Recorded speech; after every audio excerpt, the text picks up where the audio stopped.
Hello, Lawyers, Guns, and Money podcast listeners. I'm Rob Farley, and this week we are going to transition seamlessly from our series of discussions about Game of Thrones to make an effortless transition to a discussion of Canadian defense and security policy. With me today is Dr. Paul Mitchell of the Department of Defense Studies at Canadian Forces College. How are you doing today, Paul? Not too bad. Very good. Very happy to be here today. Well, we're very pleased to have you. I hope everybody's pleased to have you. Now, you wanted to make a disclaimer to begin with. Yeah, I just need to say that the views expressed in this interview are solely my own and not representative of those of the Department of National Defense or the Canadian Forces College. Right. Just a little bit by way of intro of how I found my way to have interest in this topic.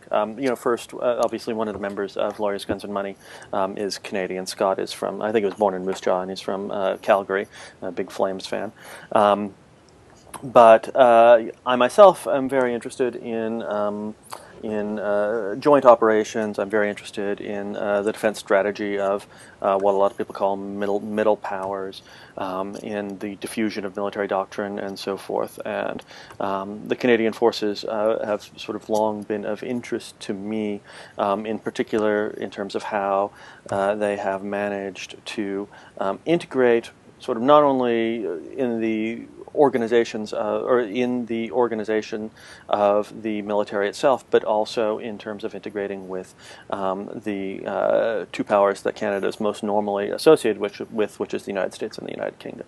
And so that's why I think it's such a treat to be able to talk today about Canadian security policy.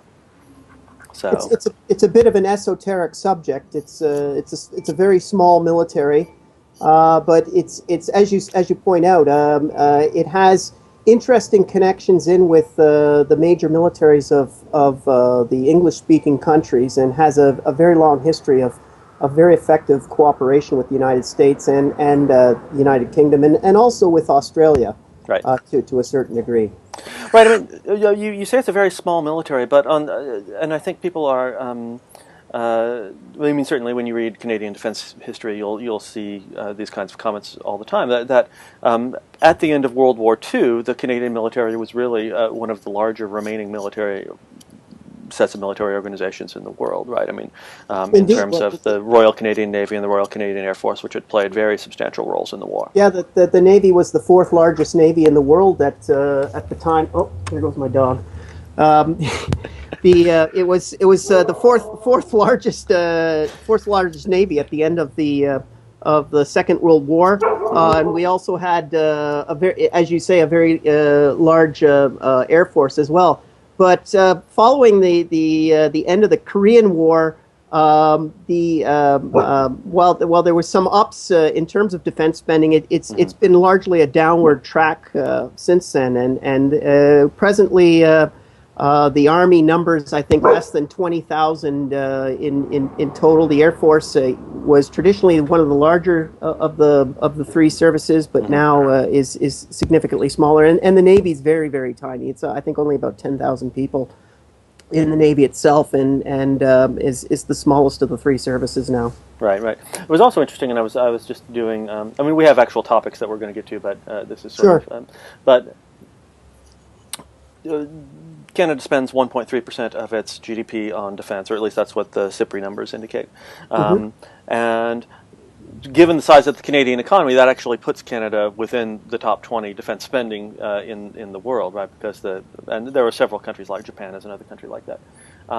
But it's still interesting to me that sort of, if you think of North America as a security community, the North American security community, and you count that as the United States and Canada and Mexico, the defense profiles of those three countries are so radically different that it's just remarkable, because Mexico has a huge population, huge economy, and spends something like 0.7% of its GDP on defense, right? So, if anything, Mexico is sort of the real military midget of North America.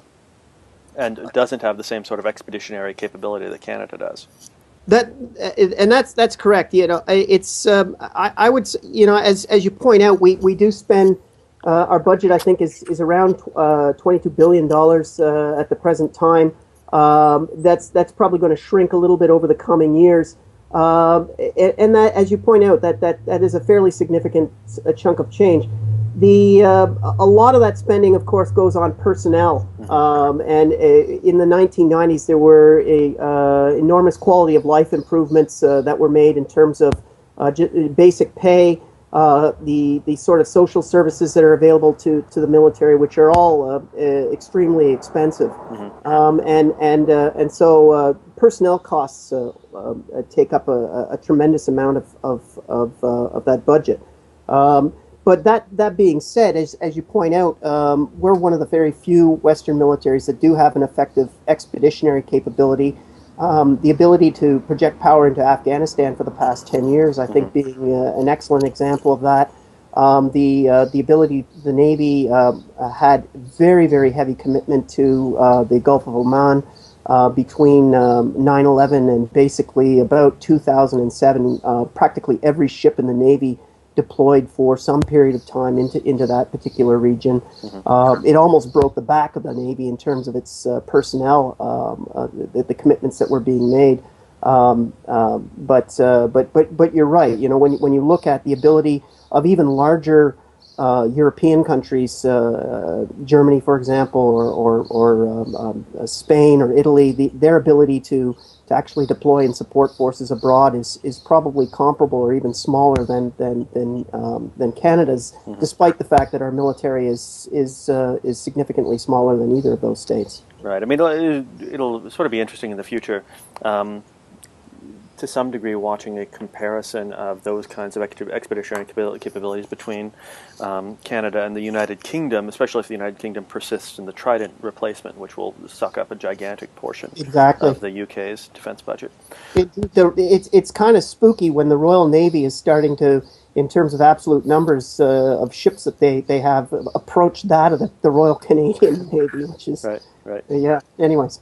Well, speaking of projects that suck up gigantic portions of the defense budget, why don't we start with a discussion of the F-35? I know the F-35 is interesting to American audiences, both because we're buying a tremendous number of these, theoretically 2,400, which we'll never buy, but that's what we're supposed to buy. And Canada has been slated to purchase not obviously that many, but a set of F-35s along with a number of other countries. I mean, what? And I was sort of confused by the political status of all that right now. So maybe you could talk just for a little bit about sort of what the F-35 means to Canada and what the current status of the political dispute over the F-35 is. Sure. Well, it's interesting when you say what it means to Canada. It depends on your perspective. If you're looking at it from the perspective of the Royal Canadian Air Force, the F-35 is the only path to the future that they can possibly foresee. They have been pursuing the F-35 basically since the JSF days. They have been looking very seriously at this aircraft for quite a long time. It's been very clear that it is fifth generation or bust as far as the Air Force is concerned, and so they're not really all that interested in looking at the alternatives like Typhoon or Gripen or Rafale. They're not even really all that fussed about looking at the Super Hornet as an interim type model that might tide them through this particular thing, despite the fact that the fact that we're already operating CF-18s and there's a certain level of commonality there.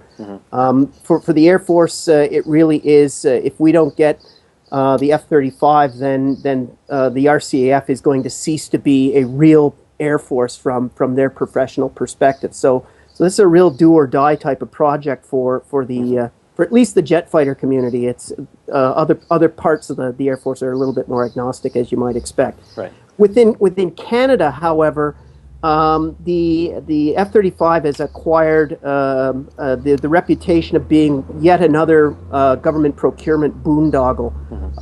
It is intensely unpopular. amongst Canadians in general.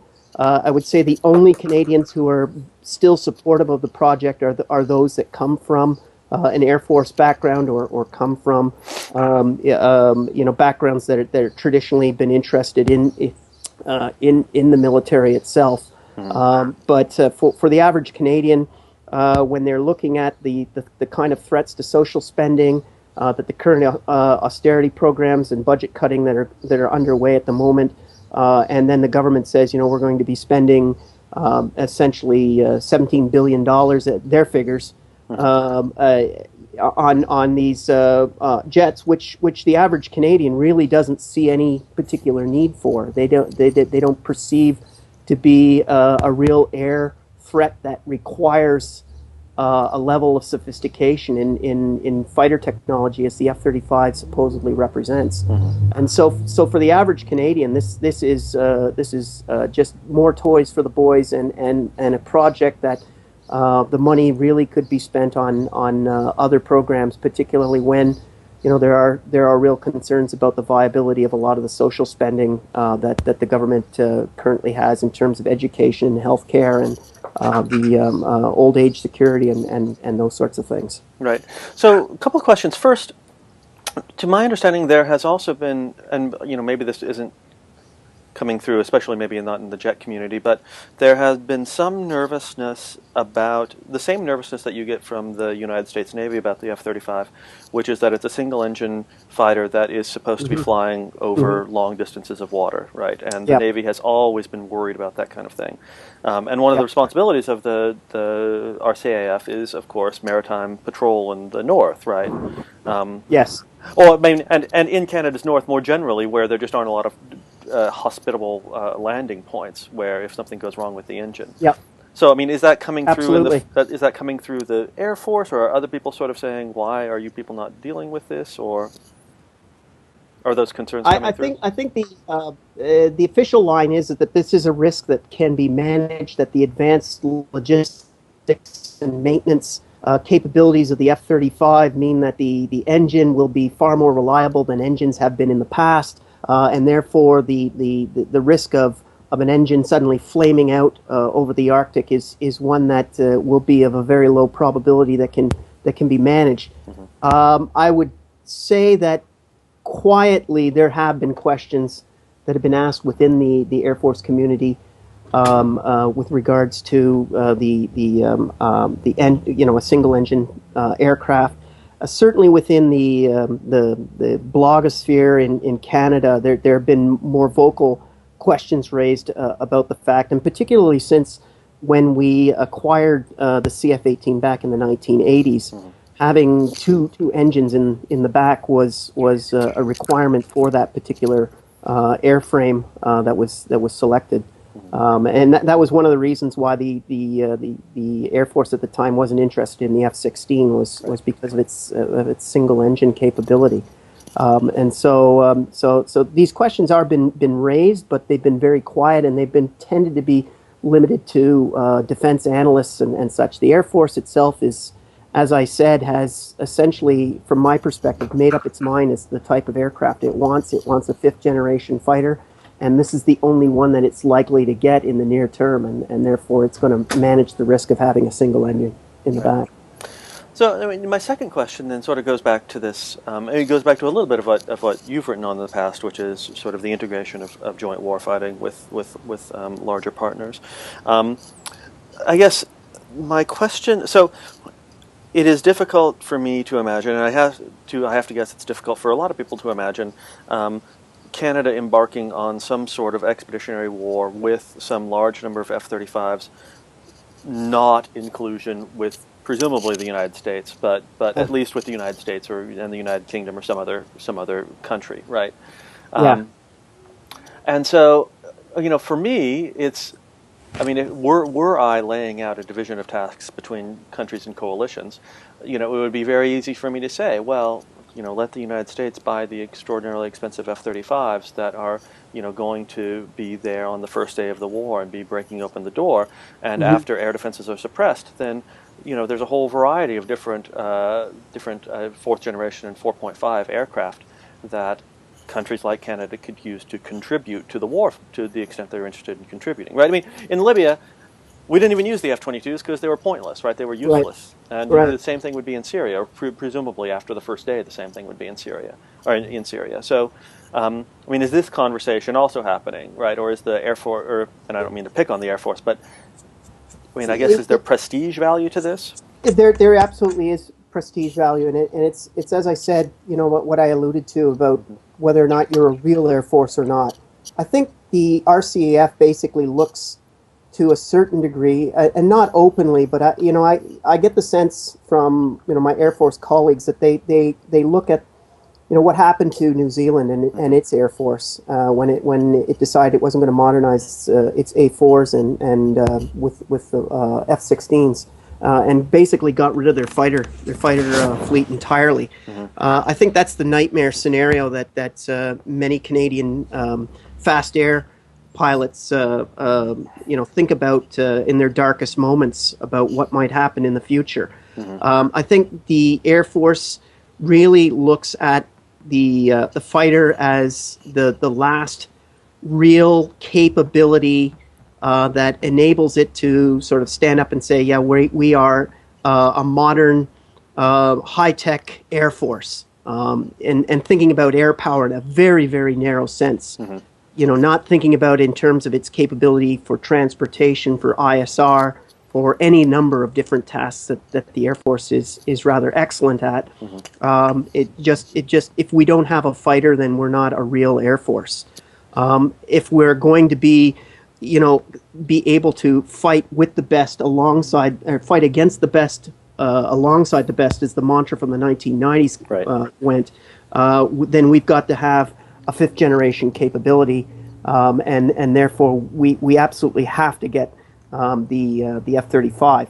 I've sort of almost in a tongue-in-cheek fashion, I've said, it's very short-sighted because, as you pointed out in your question, there actually are a lot of tasks that don't require this high-end capability. Indeed, in both Libya and in the previous engagement where we employed the CF-18s in Kosovo, the RCF wasn't part of the sort of kicking in the door and doing the very high-end, high-demand tasks. They were sort of doing the tasks that follow on the second and third days when you no longer need those high-end capabilities. And indeed in Kosovo, the CF-18s, despite the fact that they were unmodernized at the time, they were using unsecure radars and radios, contributed a fairly significant number of the actual airstrikes. And when you sort of did a per capita basis in terms of the Allied contributions, Canada was one of the highest. And again, in Libya, it also did a significant number, a fairly high number on a per capita basis there as well. As I was saying in a kind of tongue-in-cheek thing, if you look at the air threat that we face in this country, it really is something along the lines of probably a small commercial jet, a small private aircraft. And the fact that you're acquiring this fifth generation stealthy aircraft with this enormous capabilities to essentially target an airliner or a small private jet or something like that, it gets kind of ridiculous. And so I'm famously on the record for suggesting that what Canada's Air Force needs is not a fifth generation jet, but actually a turboprop. Super Tucano or an AT-6B Texan 2, with a heat-seeking missile on it, ground-controlled, and basically just doing cap patrols over our major cities for this type of threat. And then, these things would be absolutely wonderful in terms of doing counterinsurgency and, ISR-type missions for foreign expeditionary missions and that sort of thing. It'd be great for supporting the Army and that. Of course, the jet community doesn't want to hear that at all. So. Well, I think, and I saw maybe a couple months ago, maybe 3 months ago now, and I actually wasn't able to tell how tongue-in-cheek it was, but an idea of resurrecting the CF-105 Arrow, and trying to bring that back and use that instead of the F-35. Yeah, the trouble with living in a really secure neighborhood like Canada is that you get a lot of people who really don't know what the hell they're talking about when they start engaging in some of the debates over security and strategy for this country. The CF-105, the Arrow, is a nationalist touchstone in this country. It's almost on par with the NHL in terms of its iconography within Canadian nationalism. The whole mythology behind this was that this was the most advanced jet fighter of the time that was shut down because of the evil American military-industrial complex, which basically guaranteed that nobody would buy the CF-105, and so for cost reasons we got rid of the darn thing. As I said, the 105 might have been a great plane for its time, but it really was a plane of its time. It was a straight interceptor. It was good for flying fast in a straight line, shooting off basically an atomically armed weapon at a fleet of Soviet bombers, and then hightailing it back. It wasn't a dogfighter. It didn't have advanced maneuverability built into it. It didn't have the sort of computerized systems that we would take today. And, but people keep coming back to the Arrow and saying, if only we had the Arrow, then we would be in a different place today. We would have our own jet aircraft industry. We would be like the Swedes, I guess. Right. It's a classic pre-Boyd fighter, right? I mean, one that doesn't really. Absolutely. I mean, it's an impressive fighter in comparison with like the F-106 or the F-102 or. Exactly. The best Soviet interceptors. But it's completely comparable to the Century Series set of jets. It was amazing. It had a fly-by-wire design before they were introduced. It had the engine on it was apparently revolutionary. A Mach 2 fighter, I think. It was an impressive piece of kit that was being developed in a country that really hadn't done anything like that in the past. And when it was canceled, a lot of the engineering talent that was resident in AV Row subsequently decamped into the United States, into McDonnell Douglas and Boeing and the Apollo space program and elsewhere. So, as I said, it sort of has this iconography, that's as part of our identity, as the sort of nice guy who always comes in second type of thing. Right. But it wasn't a real serious proposal. It got a bunch of headlines for a couple of weeks, but it's been roundly shelved and put into the circular file. Right. Understandably.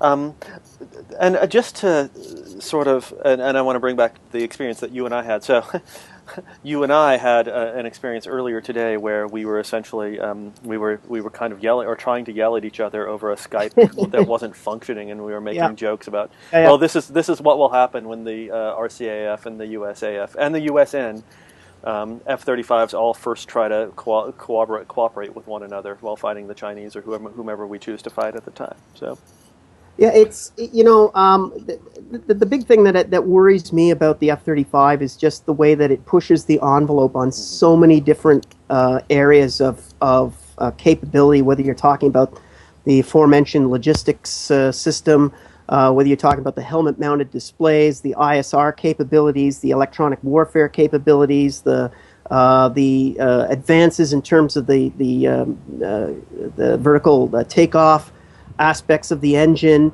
a whole series of things where really pushing the envelope on absolutely everything. Admittedly, all of this comes out of the need to, for continuous improvement during the Cold War because of the type of threat represented by the Soviet industrial complex.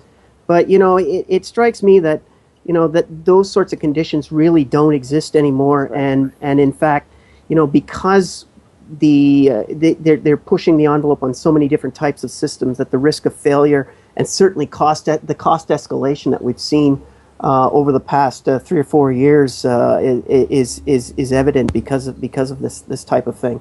Right. I always think you're a science fiction fan. I know.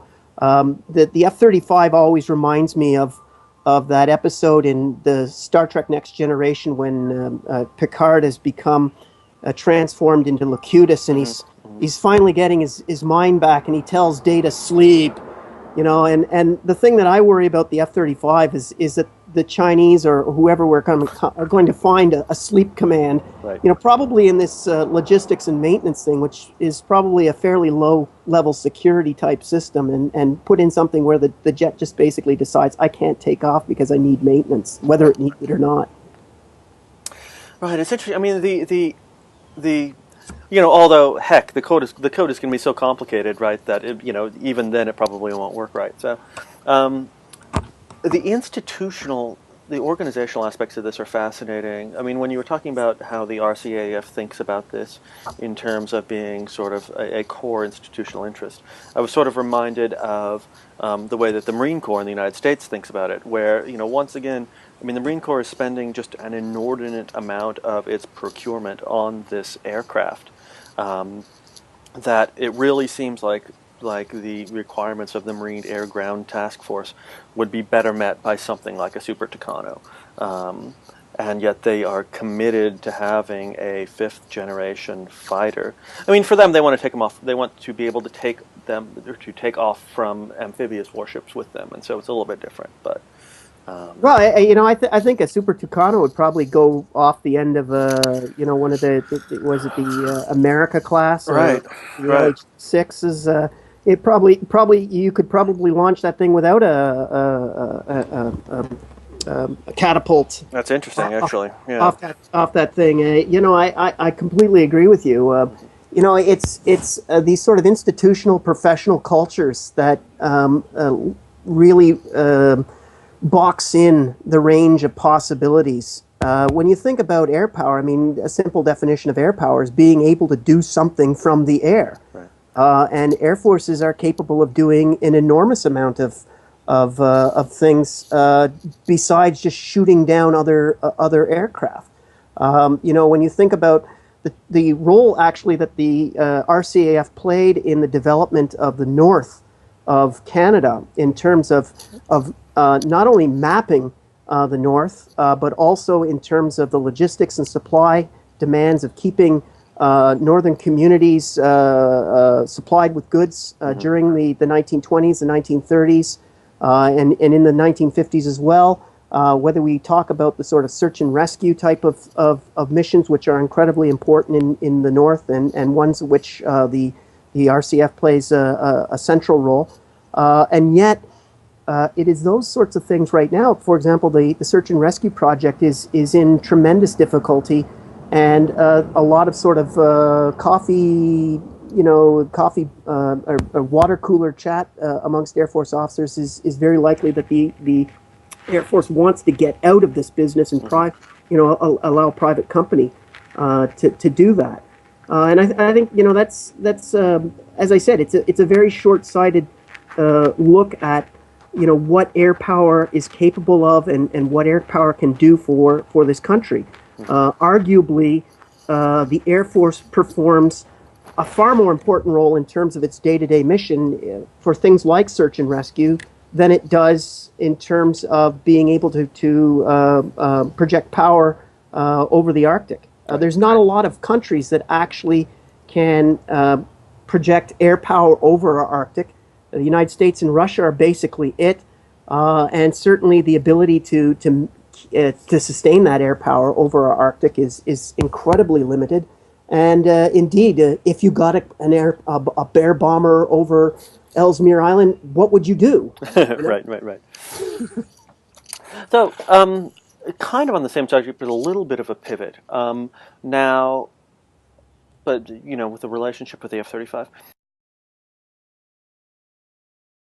As I was saying, there were a lot of sort of similarly positioned countries that are getting characterized back into at least a form of naval aviation. And so in Australia, you have the new big Canberra class amphibs.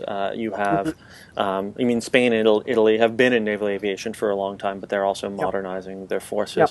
Now, I mean, I had heard a report a few years back that there was some thought of purchasing one of the San Antonio class LPDs. I don't think that ever went anywhere. Is there any notion of sort of getting back into naval. I mean, Canada in the past has had aircraft carriers, hasn't for quite a long time, but getting back into some form of naval aviation. Well, my Air Force friends would say we never got out of it.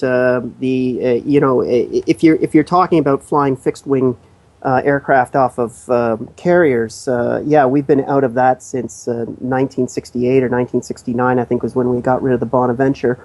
Nevertheless, we've had helicopters based on the back of our destroyers since the late 1950s. I think when we were one of the very first navies to put helicopters on the back of a destroyer. They continue to fly.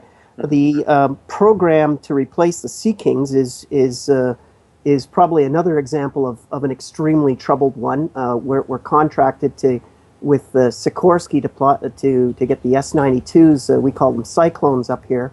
That project has experienced an inordinate number of delays. In terms of the avionics and in terms of the engine systems and that sort of thing.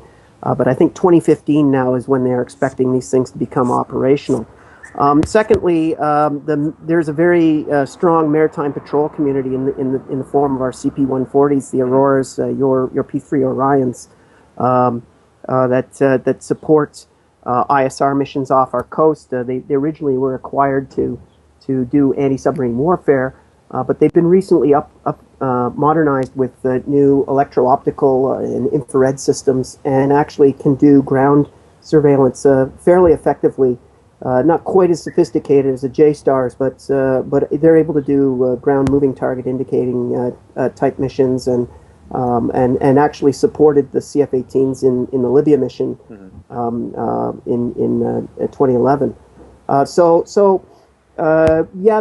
There's been naval aviation. We continue to have naval aviation, even though it's the Air Force that runs it. Mm-hmm. The ship that you were referring to was sort of basically a brain fart on the part of our then Chief of Defense Staff, General Rick Hillier, who, as a very colorful Newfoundlander, said what we need in the Canadian Forces is a big honking ship, and was looking at something like that. And it's interesting because in the early part of the 2000s, the aughts, I guess, there was some interest on the part of the Army to look at developing an amphibious type of capability. There were a number of maritime exercises conducted on the East Coast with the support of the United States Navy that experimented with amphibious operations, and nascent amphibious doctrine began to be developed. And this, I think, was in keeping with that effort. Nevertheless, the Army, I think, has moved decidedly away from this. The type of specialized training that would be necessary to do this type of operations, I think, has just been regarded as fiscally unachievable, given the state of the budget and the other types of missions that we're struggling to maintain in terms of our training and maintenance. So I think for the time being, it's highly unlikely that we're going to see that type of ship appear in Canada. Right. We're going to be getting something called the Joint Support Ship, or the JSS. There's currently a contract that's out for 2 of these ships, and these initially were going to have a certain level of amphibious basically supports capability, so you'd be able to do administrative landings from these things, not opposed landings. They were going to combine an AOR type function with a container ship type thing, or a roll-on, roll-off, so you'd be able to put a small number of labs or tanks on board this thing and immediately be able to deploy these things. The cost of doing that, of course, is fairly significant, and it's very likely that when the JSS does show up, it's going to be an AOR plus. So it might have some command and control capabilities. It might have ability to embark a certain number of troops, probably for special force type missions and that sort of thing, but unlikely for us to see the type of things that were initially being considered by the Navy. It's very. I mean, that's really fascinating to me. I mean, I do some work on sort of the spread of the amphib type, and by sort of broadly defined, we have ships that at least have have a flat deck aspect that is more than just a destroyer, and that also have some sort of either well deck or some sort of advanced deployment capability. And among similarly positioned states, Canada is really kind of starting to look like an outlier. I mean, I'm looking right now at the JSS project, and were this to come together sort of as is conceived right now, I think it would fit into that type, and it would actually be fairly large in terms of that type, like the Bay class. I mean, it reminds me a little bit of the Bay class from in the UK and now in Australia. But even New Zealand it has one of these small flat deck amphibious ships, and so it's interesting that Canada's decided to go into a different go in a different direction. It's interesting to me. I think I think there's a couple of things that are at play here. Again, to get back to the sort of professional institutional aspects of it, the Navy really regards itself as a blue water fleet. That's its primary operating, its desired primary operating space. It doesn't want necessarily to be in the littorals. It doesn't necessarily want to be doing escort type things. It wants to be hunting submarines and fighting the big naval battles. When the JSS was proposed, the Navy sort of was looking at the tea leaves at the time and saying the only way we're going to get money for a replacement AOR is to make this ship as joint as possible. And so, crazy like a fox, they brought the Army in on this thing. And the Army, of course, was very interested at the time in terms of enhancing its expeditionary capability. Since then, the kind of cost escalation that you see in all defense projects, the kind of challenges in terms of the divisions between capital, personnel, and operations and maintenance, always being chipped away at the capital side, have had both the Navy and the Army do a rethink on this. The Navy sees, I think, real threats to its blue water abilities, because our destroyers are now aging out. Without replacement, we're going to lose our vertical launch capabilities and SM-2 missile systems, and so our ability to do task force anti-air defense is going to be lost for a number of years, perhaps forever. And so that's of greater concern than supporting the Army. For the Army, I think it's also recognizes that it's highly, highly unlikely that any government is going to commit the Army to anything where it's going to need to storm across beaches or even do administrative landings.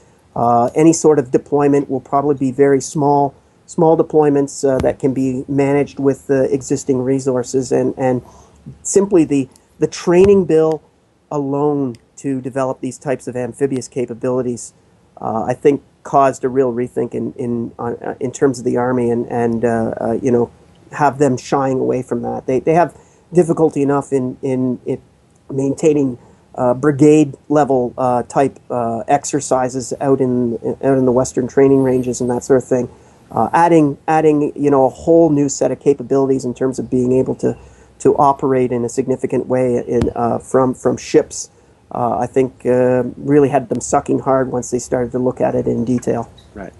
So again, sort of a slight pivot, but this is a pivot that sort of takes into account how Americans think, or at least how Americans have come to talk about the pivot. The huge American policy, or what was supposed to be a major policy shift in sort of U.S. politics and defense, has been what people are calling either the Asian pivot or the Pacific pivot, but this general, what people are saying is a reassessment or a reorganization of American forces towards the Pacific, broadly conceived. Some call it the Indo-Pac. So I guess two related questions on sort of Canada's role in this Indo-Pac thing. I mean, first, to what extent does Canadian security planning and defense planning sort of? There has been a long long-term relationship with the transatlantic community, right? Yeah. Obviously, with Yeah. Canada's presence in NATO and so forth. Yeah.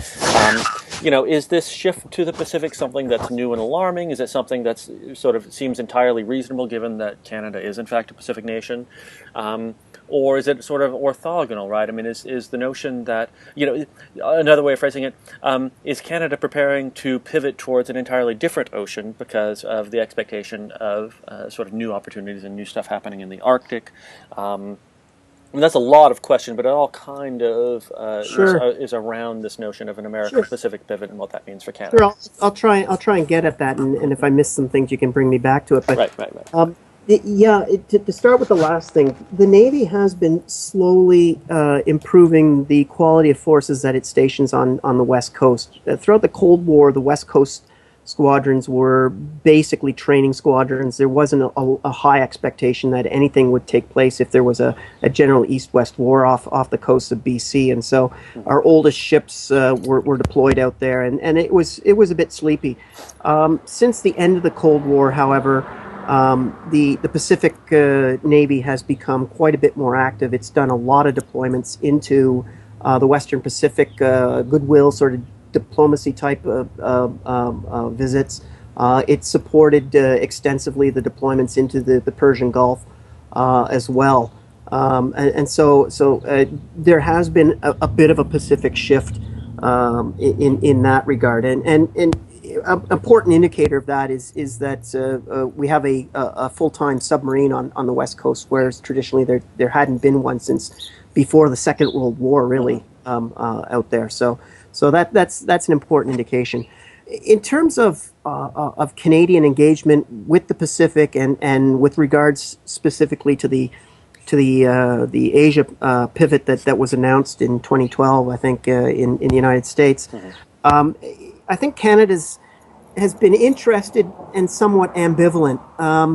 Ambivalent in terms of the defense and security side of that. I think Canada recognizes that the United States has significant interests in the Pacific and has ongoing treaty requirements with Japan and Australia and other nations that require its presence in a significant way. The only real defense, and it's a real lingering one, is we have a couple of staff officers in the UN headquarters in Korea. That's a holdover from the Korean War. We're still party to that. If things do brew up there, then the government's going to have to decide how it's going to respond, because there would be some call on our resources given that. But that's basically it. And as I said, that amounts to about 2 or 3 staff officers entirely. When I've done a number of trips with college students into the Asia Pacific on field study exercises and that sort of thing, and the common refrain that you get in the Asia Pacific with Canada is, great that you're interested, but why are you here? What can you bring? What do you want to achieve? There's a lot of mystification from Asian countries about what it is that Canada wants to do, and it doesn't bring a lot to the table when it tries to engage with a lot of these countries. Additionally, there's an interesting sort of sibling rivalry with the Australians. I was just about to ask about the relationship with Australia. Yeah, there is like a sense that, hey, this is our backyard. What are you doing nosing around in it? And we've got this covered. Why don't you go do something someplace else? Type of thing. And so when we tend to, for a number of years, Canada actually ran a fairly significant Track 2 engagement with the partners of the South China Sea dispute. I'm not sure whether China was involved, but certainly the other littoral powers were involved, in which we were discussing resource sharing and rights of the sea and a whole series of boundary issues and that sort of thing. It was sponsored by our development agency. And during that whole time, there was a lot of sort of angst on the part of Australia that we were basically meddling around in an area that really had very little of strategic interest to us, and really should have been left to them. So whenever we do that, there is some, as I said, it's kind of a sibling rivalry type of relationship, but the government really has had a difficult time in prioritizing various regions over the past decade or so. We've shifted from Latin America to Africa to the Asia Pacific. We're back to Latin America at the present time. We still have some lingering issues with the Asia Pacific. We have a very small diplomatic service. It's not unlike the State Department. It doesn't get as well funded as the Defense Department. It really is a question of priorities when you have, the number of bodies that you can devote to any particular file. And of course, the Asia Pacific file is enormous in terms of the number of activities that are going on there on a daily basis. And so, committing to that region has a huge resource bill attached to it. And while the governments all make happy noises about, engaging with the Asia Pacific, taking advantage of the opportunities of the emerging economies there, of the rise of China, and all of that sort of thing, at the end of the day, it really is all about where the rubber hits the road and, money where your mouth is type of expressions. And there's been very little follow-up on the part of Canadian policy. And, from a military perspective, the tyranny of distance really limits the ability of Canada to do anything particular over there for any length of time. Right. It's very interesting, sort of then going back to what we started with, where we had this conversation about what the F-35 means in terms of sort of the broader context of Canadian security policy and the broader context of coalition policy. It brings up even more questions in my mind about where this fleet of extraordinarily expensive fighters is ever going to be used. Right. I guess again the expectation is the areas where Canada has traditionally, or at least has in the past 20 years. Places like Libya and Afghanistan and Kosovo and so forth. But I think from the Air Force's perspective, it really is a case of we have no idea where we're going to be used. We didn't expect to be used in Kosovo. We didn't expect to be used in Libya. The Army didn't expect to be going to Afghanistan. Therefore, we need to preserve as high a level of capability as we possibly can in the expectation that the government will deploy us, to some god-awful part of the world with little consultation. Right. And, from an expeditionary point of view, the F-35 makes perfect sense. It would be highly interoperable with the United States Air Force, which is, another very, very high professional priority with the Royal Canadian Air Force. And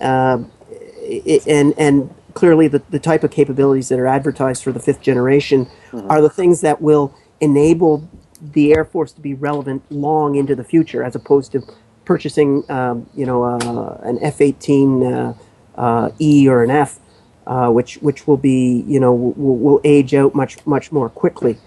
The trouble is again, when the average Canadian thinks about the Air Force, they're not thinking about those aspects. They're thinking about the day-to-day aspect of it, and the fact that there really isn't a threat which would justify that type of capability. Right. I mean, the ISR capabilities of the F-35 clearly would be really helpful in the north.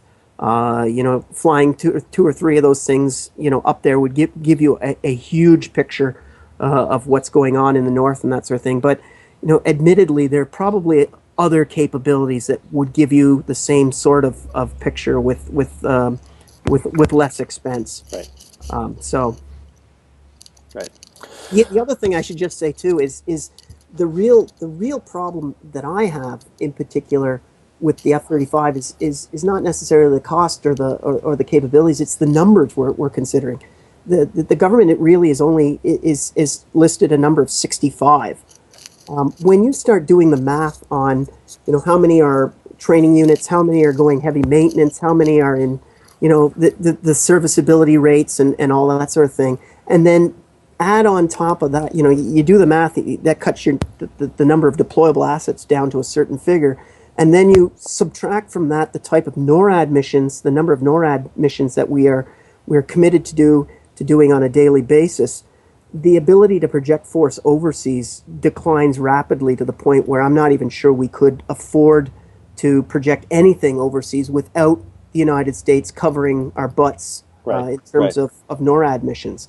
So, again, you're buying this jet in order to do expeditionary operations, but you're purchasing it in such small numbers that you're really limiting your ability to go and do the very missions that you bought it for in the first place. Right. Well, I think that Canada's not really alone in this issue with regards to the F-35 because Norway and Denmark are if in, and I think the Netherlands as well are in, if anything, more serious straits. Right. I mean, especially Norway because Norway has many of the same sort of northern patrol responsibilities, and so it's hard to see how Norway is going to be able to afford to send any of its F-35s to Exactly. flights. I don't know how many the Norwegians are looking at purchasing, but It's not yeah, very many. yeah. When it's probably a squadron or two, and you think about Norway doesn't seem to be a particularly large country, but the maritime approaches to the country are huge, and clearly with the Soviet Union being far more close to that country and interested in flexing its powers and so on and so forth. Yeah, absolutely. It's a similar problem, which is 52, really 52, interesting. 52 F-35s is what Norway wants to buy, which is Right, not. right. They'll never buy that many, I can't imagine. But No, no, and the interesting thing is the selling point for the F-35 really is its in terms of its interoperability and the ease with which supposedly coalitions of the willing should be able to be formed because of that, and yet because of the costs associated, this is not necessarily I've heard it put, it's not a force multiplier, it's a force shrinker. right, And I think that's the principal problem that we're paying for in terms of this ever the ever higher premium we put on technological innovation and modernization is that ultimately you get back to that quantity is a quality all of its own. right, I certainly have a hard time imagining. In this country, the F-35 is often put forward, as we need to have this because we might get into a serious conflict with another state, and if we don't have the best, then we'll be putting our airmen's lives in jeopardy. And I say, well, with the number that we're acquiring, the difficulty it will be the difficulty of replacing war losses. right. You think about the advanced manufacturing techniques that are necessary to make these type of jets. It's not like retooling a GM factory or a GE refrigerator factory like they did in the Second World War to produce tanks and bombers and that sort of thing. This requires highly specialized toolkits and industrial processes, and you see the difficulty that everybody's had in acquiring helicopters over the past decade, Right. Chinooks and things like that. And in the midst of a war, boy, it's like the old saw from Einstein about what kind of weapons are going to be used for World War III and World War IV. Sticks and stones. Running out of war stocks is a serious issue here. And Well, I think in the American context, and again to bring it back to the Marine Corps, this was really placed into stark relief when 7 or 8 Harriers were destroyed on the ground yeah, by precisely. Taliban insurgents, right, Yeah, yeah. carrying out a Red Dawn style raid. And yeah, there's just no way. What are you going to say, right? That oh heck, if we were using jets that were 20 times as expensive, the security around the airbase would have been 20 times as good. Yeah. Okay, fine, but Taliban are smart, and whoever else we're going to fight is going to be smart too, presumably. Well, and it goes back to my Super Tucano example. If you had lost those things, one, they would have been dirt easy to replace. Yeah, duct tape them back together. Heck, yeah. Exactly,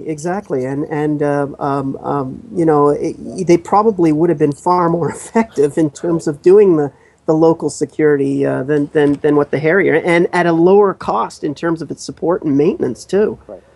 Exactly. So I really do think that in the West we've got our heads screwed on backwards in terms of our weapons procurement, and we're basically bankrupting ourselves in this quest for perfection, divine perfection in terms of technology. Well, fortunately, at least it looks like, or at least it looks like to me from just a glance in that direction, that the Russians and the Chinese appear to be doing the same thing. I mean, that's what it looks like the Chinese are We're doing. crazy like a fox, in other words. Right.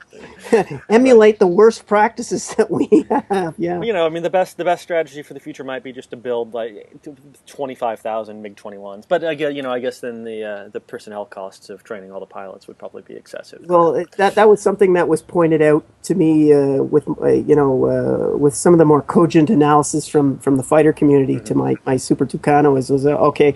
Sure, you could buy 600 Super Tucanos for the price of what we're going to get the 65 F-35s, but your personnel costs have now gone up by 10 times as much, and that's going to clearly put a crimp on your training establishments and everything else. So you're absolutely right. All right. Well, this has been a fantastic discussion. I mean, I think we've gone on a little bit long, but and we didn't get to everything we wanted to talk about. But I mean, we should have, at some point in the future, we should have a Canadian Defense and Security Policy Part 2 for the LGM podcast. It's absolutely a pleasure to be part of this. I'm a great fan of your work on The Diplomat, and it's been an absolute pleasure to be interviewed by you today. All right. Well, thank you so much, Paul. Take care. All right. Bye-bye. Bye.